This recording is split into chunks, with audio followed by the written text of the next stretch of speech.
Magandang hapon mga kasaka. Update lang po sa aking DIY floater.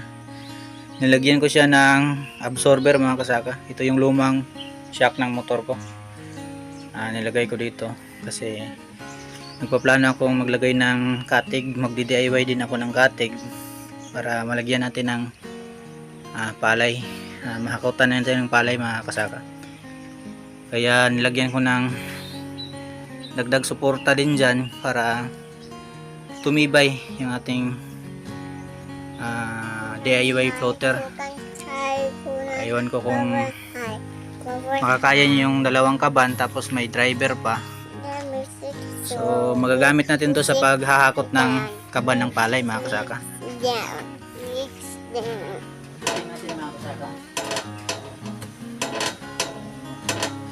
Mas matibay siya kaysa ito lang yung itong molly lang yung nagdadala ng lahat ng kanyang bigat. So since may shock na mas mahirap na siyang itiin. Lalagyan ko ng katik dito mga kasaka. Bali magtatayo ko ng kahoy dito hanggang dito. Tapos lalagyan ko siya ng katik hanggang dito siguro. Pagkaliko nito tansya-tansya na lang nang hindi siya aabot dito pagliko. Ganun din sa kabila.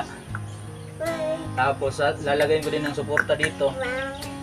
Tapos tutuhugin ko ng bolt para pag lagay ng bigat doon ay sasangga naman siya dito.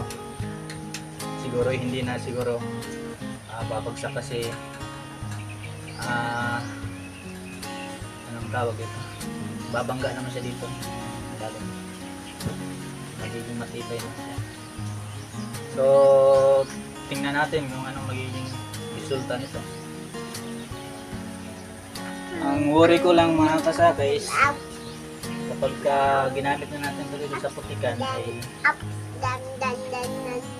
malulunod sa putik to. Mas maganda sana kung nasa ibabaw ito. Kaya ganito na yung setup.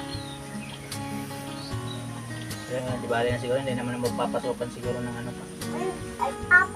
Total may spring naman kahit masira yung absorber niya.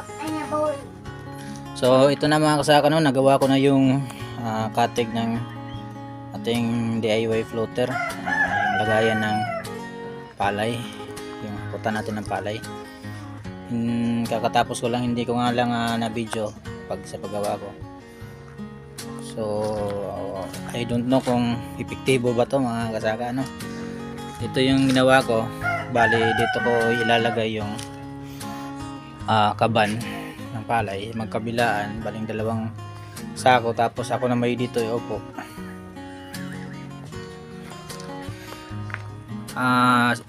Matibay naman to dito mga kasaka kasi lalagyan ko pa to ng, hindi ko pa hinigpitan to ng maayos. Lalagyan ko pa doon ng washer. Bali 4 sila. Titibay to kasi sasangga siya dito. At saka ito ay naka-bolt din dito mga kasaka. So ang concern ko na lang talaga is itong kanyang mulye, kung bibigay ba siya, hindi.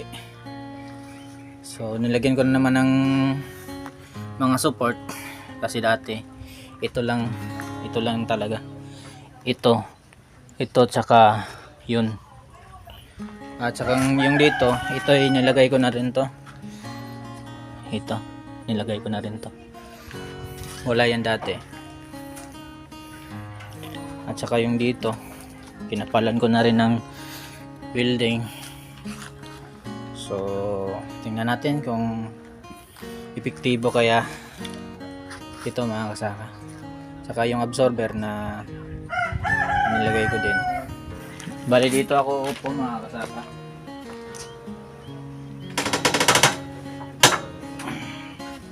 Ito na lang talaga yung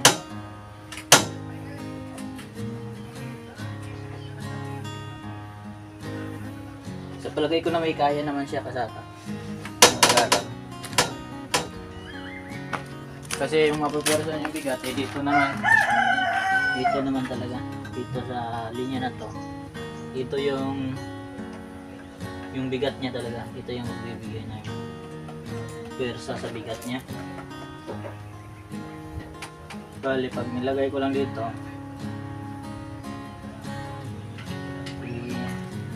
parang kikiling siya. Isang kaban, mga 60 kilos din yan. Mahigit kapag puno. Pero kapag nalagay siguro yung dalawa, ay balance na siya mga kasaka.